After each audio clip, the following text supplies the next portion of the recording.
السلام عليكم. في الفيديو ده هنبدأ نبص على تول تانية من خلالها نقدر ان احنا نعمل الموديل بتاع الاي اي من غير برضو ما يكون عندنا احنا ايه خبرة في الاي اي، او من غير بقى ما ندخل في تفاصيل او كده. على نفس الطريقة بتاعة الكاستم فيجن اللي كانت من مايكروسوفت، برضو في عندنا ويب سايت تاني اسمه تيشابل ماشين، ده الرابط بتاعه. برضه هيمكننا ان احنا نعمل الموضوع اللي كان في الفيديو اللي فات. فطبعا هنا تختار الطريقه اللي انت عايز تبني بيها الموديل، او انت عايز بقى الموديل يكون بتاعك فيه في الايمج ولا الاوديو ولا البوست. فطبعا احنا هنشتغل على الايمج، فطبعا هتضغط على الايمج بروجكت. هيبدا هنا بقى يقول لك ايه نوعين من البروجكت اللي انت عايزهم، في الستاندرد ايمج موديل وفي عندك الامبيدد ايمج موديل. ايه بقى الفرق ما بينهم؟ زي ما اتكلمنا في الفيديو اللي قبل اللي فات اللي هو المقدمه، يعتبر ان انا عندي طريقتين ان انا اشغل الموديل على الموبايل. ممكن ان انا احط الموديل نفسه على الموبايل ذات نفسه يعني، او ان انا احط الموديل ده على سيرفر وابدا ان انا ايه اكلم السيرفر ده من خلال ال HTTP بروتوكول. فده كده لو انا هشغل الموديل احط الموديل على الموبايل نفسه، فانا هخليه امبيدد. طبعا هو بيكون لايت ويت وهكذا، وعرفنا طبعا المساوئ والعيوب بتاعه الطريقه دي. الطريقه التانيه طبعا هو الستاندرد اللي احنا ايه عايزين نطلع الموديل كده لوحده، نبدا ان احنا نحطه على سيرفر ونبدا ايه نتعامل معاه. فاحنا هنشتغل على الستاندرد ايمج موديل، هنضغط عليها يبدا يفتح الحاجه بالشكل ده. لان في ثلاث اجزاء عندي، الجزء الاول اللي هو ده كده، والجزء الثاني هو مكتوب فيه تريننج، والجزء الثالث اللي هو مكتوب فيه بريفيو. الجزء الاول ده ببدا ان انا احط الداتا سيت اللي انا عايز ادرب عليها الموديل ده. هلاقي ان انا عندي طبعا ده بيعمل لي كلاسيفيكيشن للايمجز بتاعتي، فانا لازم يكون عندي كلاسز، الكلاس الاول والثاني والثالث والرابع حسب الموديل يعني اللي انا عايزه. ففي الحاله بتاعتنا زي ما كنا شغالين المره اللي فاتت، هنلاقي ان انا عندي اول كلاس اللي هو الرايب، والكلاس التاني ده هيكون برضه ليه اللي هو ايه الانرايب. فده طبعا الكلاس الاول وده الكلاس التاني. عايز بقى ابدا ان انا احط له الصور بتاعتي، فطبعا عندي طريقتين ان انا استخدم الويب كام. وطبعا في الحاله بتاعتنا الويب كام مش هتبقى احسن حاجه يعني، الويب كام ده بيستخدم في الفيس لو انا عايز اصور الوش بتاعي واعمل ديريكت مثلا للفيس وهكذا. طبعا احنا هنستخدم الابلود ان انا عايز احمل صور. طبعا الداتا سيت بتاعتك ممكن تكون حجمها كبير، فممكن تكون هي اصلا على النت وانت حاططها على الجوجل درايف بتاعك، فممكن طبعا تحملها من الجوجل درايف. او ممكن تكون حاجه يعني صغيره شويه، فممكن تكون على الجهاز بتاعك، فانت ايه عايز تختارها من الجهاز، فانت هتضغط عليها زي كده. هتروح طبعا على المكان بتاع الصور، فانا حاطط الصور بتاعتي على الديسكتوب. وبعدين ايمجز عندي طبعا اتنين فولدر، واحد للتريننج وواحد للتست، فندخل على التريننج. وعندي طبعا كل الكلاسز اللي عندي الكلاس الاول اللي هو الرايب، والكلاس التاني هو الانرايب. فهدخل على الرايب وهبدا اختار كل الصور دي، وبعدين هعمل اوبن.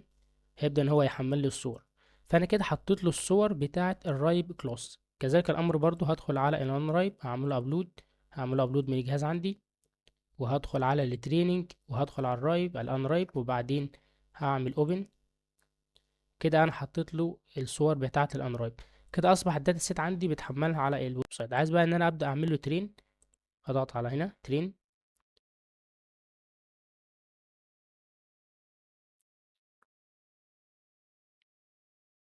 الاقي ان هو خلاص عايز بقى ابدا ان انا اجرب الموديل بتاعي. طبعا هنا بيطلع لي مشكله، بيقول ان انا ان انت ما عندكش كاميرا. انا ما عنديش كاميرا في اللاب، فهو مش قادر ان هو يفتح لي الكاميرا. فانا هضغط على الويب كام دي، وبعدين هعملها فايل، وهضغط طبعا على الفايل عندي من الجهاز.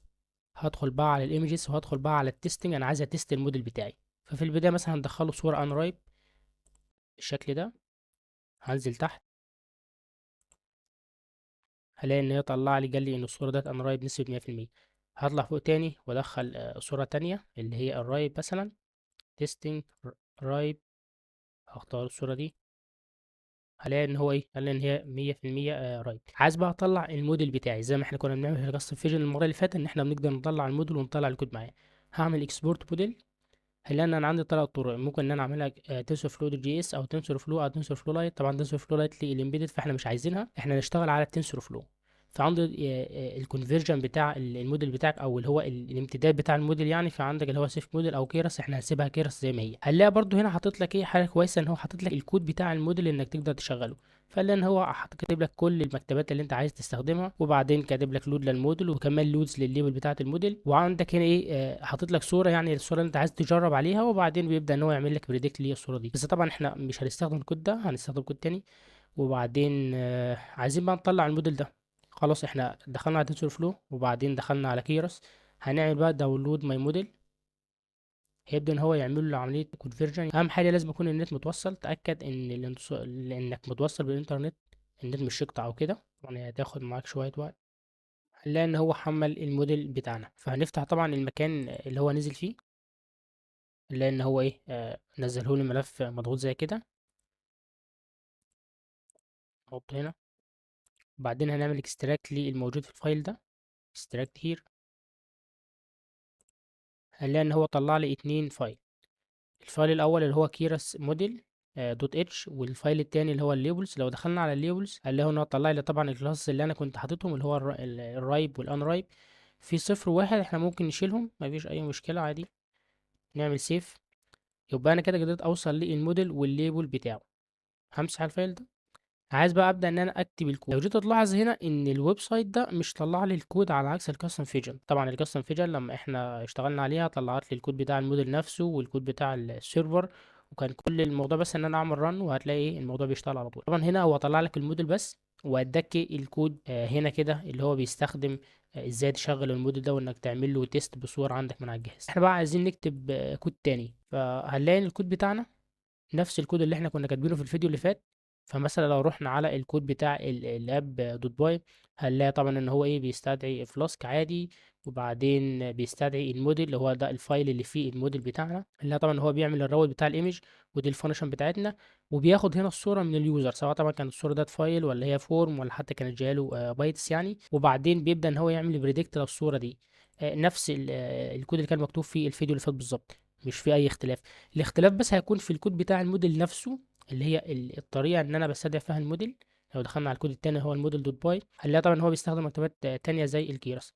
ونفس الكود ده يعتبر بالظبط تعديل شوية. احنا كمان ممكن يعني لو انت عايز تعمل الكود بتاع الموديل دوت باي، تاخد الكود ده بالظبط وتبدأ انك تعدل فيه بحيث ان هو ياخد صورة من السيرفر مش من اليوزر بالشكل ده. طبعا انا هسيب لك الكود ده مع الفيديو، تقدر انك تستخدمه على طول. وكمان الريكويرمنتس دوت تكست اللي هو ايه كل المكتبات اللي احنا محتاجين ننزلها. عايز بقى ان انا اشغل الكود ده، فطبعا الفايل ده مش هيكون عندك، اللي هو الدوت في ان في ده مش هيكون عندك، فاحنا هنمسحه. عايزين بقى نبدأ نعمل الانفيرومنت بتاعتنا، فهناخد بايثون ده وهنحطه هنا. هنستنى لما تخلص وبعدين هندخل جوه الانفيرومنت.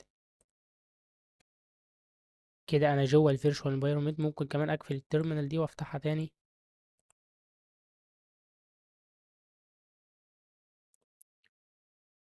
كده انا جواها. هبدأ بقى اثبت المكتبات تاني، فانا هاخد الامر ده وهضيفه هنا.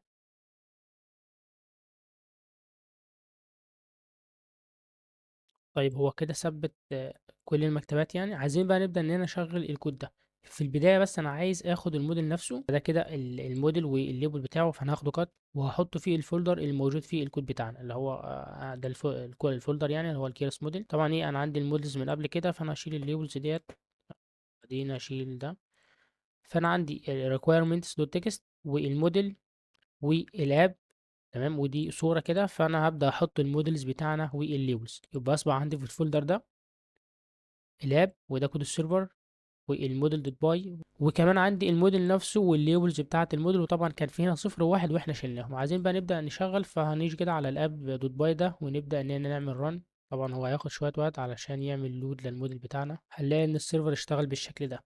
عايز بقى ابدأ ان انا تيست السيرفر، فانا هاخد اي رابط من دول وهنفتح بوستمان عشان نتست عليه. عايز ان انا اعمل ريكوست، فانا عندي الريكوست هضيف الرابط بتاعه بالشكل ده، وبعدين هعمل سلاش وهضيف بقى الراوت اللي هو ايمج، اللي هو الجزء الموجود هنا، الجزء ده سلاش ايمج. وبعدين نوع الراوت دي هيكون بوست طبعا. ليه بوست؟ لان انا طبعا محدده هنا في السيرفر ان هو بوست. وهنا عايز فهروح على البادي وهختارها فورم داتا، وهاجي هنا على التكست ده اخليه فايل. وبعدين عايز اضيف الكي بتاع الصورة دي. هرجع تاني على الكود وهاخد الايمج داتا السترينج دي، هاخدها كده كوبي وهضيفها هنا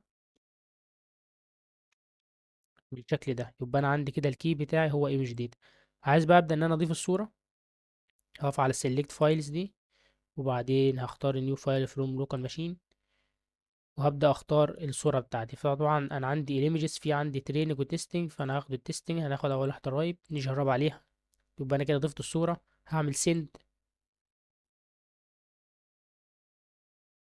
الاقي ان هو ايه رجع لي حاجة بالشكل ده. قال لي الكلاسز اللي عندك، الكلاس الاول رايب والكلاس التاني ان رايب، البريدكشنز بتاعتك النسبة كانت للكلاس الأول كانت 99%، والنسبة كانت للكلاس التاني اللي هو الأنرايب 6.24%، ولكن دي مش 6.24%، هو في طبعا ايه اس -5، فده رقم صغير جدا يعني. كده النسبة هي طبعا الأكبر اللي هي 99%، فكده الصورة بتاعتك ديت هي رايت، اللي هو الكلاس الأول. فعايز برضه هتست صورة تانية، فأنا همسح الصورة دي وبعدين هضيف صورة تانية. خلينا نختار إن هي من كلاس الأنرايب، تيستنج الأنرايب، وبعدين هعمل سند. هلاقي طبعا ان هو ايه طلع لي 99% من اللي هو الان رايب اللي هو تاني واحد على طول، والتسعة وتسعة وسبعين من المية اللي هو طبعا ايه اس -5 من الرايب. فطبعا الصورة دي كده تعتبر ان رايب. يبقى كده الموديل بتاعنا شغال. وطبعا نفس اللي احنا كنا بنعمله في الفيديو اللي فات بالظبط، ان انا عندي الكود بتاع السيرفر وكمان الكود بتاع الموديل. عايز ان انا اضيف الموديل بتاعي. طبعا هنا بتضيف الموديل وبتضيف الليبلز طبعا للمسار بتاعك. فانا طبعا بما ان حاططهم هنا، ده عندي الموديل وده عندي الليبلز اهي، فانا مش محتاج اغير المسارات دي. فكل اللي انت هتعمله ان هيكون طبعا معاك الكود ده، سواء كان الكود الموديل او كود الاب دوت باي ده. انت بس هتعمله انك تنشئ environment، وبعدين تعمل اكتيفيت، وبعدين تثبت كل المكتبات اللي موجوده هنا، وطبعا تروح على التيشابل ماشين ده، وتبدا انك تعمل الموديل بتاعك وتعمل له تريننج وتحط له الداتا سيت بتاعته وهكذا وتسته طبعا. وبعدين تبدا انك تطلع له ايه الليبلز والكيرس موديل ده، وتبدا انك تحطهم هنا. وخلاص بقى تبدا انك تعمل رن وتشغل الموديل بتاعك. فده كده اللي احنا عايزين نعمله في الفيديو ده. والسلام عليكم.